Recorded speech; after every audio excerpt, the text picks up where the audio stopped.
Assalamualaikum warahmatullahi wabarakatuh. Perkenalkan, nama saya Fadila Faisa dengan ekor NIM 09.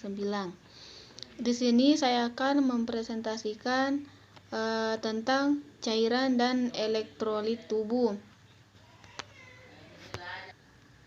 Pertama itu profesi cairan di tubuh. Komponen terbesar tunggal dari tubuh adalah air. Air merupakan perlaut bagi semua yang terlaut air tubuh. Total atau total body water atau TBW adalah itu presentasi dari berat air dibagi dengan berat badan total yang bervariasi berdasarkan kelamin, umur, dan kandungan lemak yang ada di dalam kandungan tubuh air, sehingga 60% pada laki-laki dewasa. Dan sedangkan wanita dewasa tergantung 50% dan berat badan pada diabetes dan anak-anak. Presentasi ini relatif lebih besar dibandingkan orang dewasa. Dan ada juga perpindahan substansi antar kompartemen. Perpindahan substansi antar kompartemen ini adalah cairan tubuh dan zat elektrolit yang terlarut di dalamnya berada dalam mobilitas yang konstan, dan ada juga proses menerima dan mengeluarkan cairan terus-menerus. Setiap kompartemen akan dipisahkan oleh barier atau membran yang membatasi mereka. Setiap zat yang akan dipindahkan harus menembus barier. Bila substansi tersebut dapat menembus, berarti membran tersebut permeabel terhadap zat. Jika substansi tidak menembus, maka membran tersebut tidak permeabel yang tersebut. Dan keseimbangan cairan dan elektrolit. Keseimbangan cairan itu ada 3. Yang pertama, keseimbangan donan. Yang kedua, osmalitas dan osmolaritas. Dan yang terakhir, tekanan kloid ostomatik.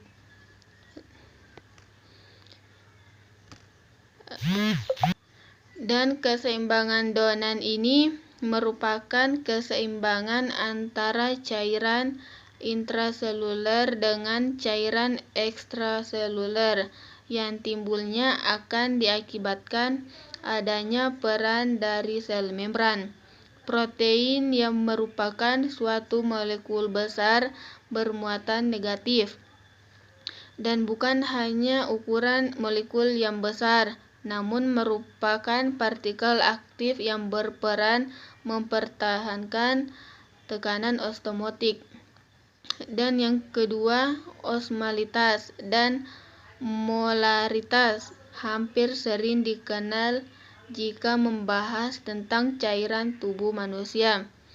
Osmolitas ini digunakan untuk menampilkan konsentrasi larutan ostomatik berdasarkan partikel. Dan yang terakhir, tekanan kloid ostomatik merupakan tekanan yang dihasilkan molekul yang tidak dapat berdiskusi, misalnya protein yang berfungsi menarik air ke dalam kapiler dan melawan tekanan filtrasi.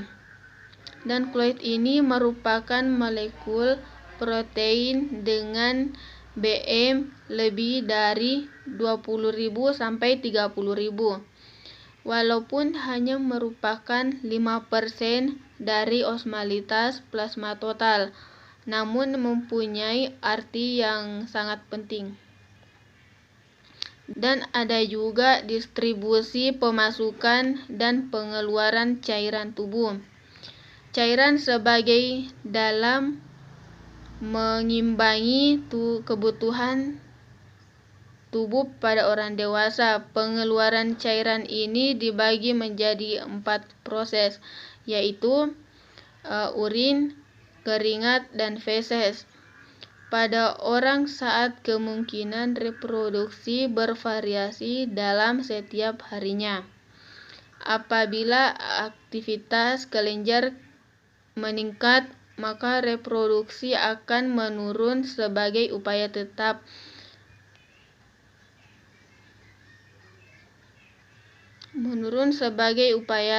mempertahankan keseimbangan dalam tubuh.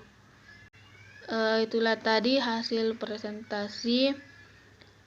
Sekian dan terima kasih. Wassalamualaikum warahmatullahi wabarakatuh.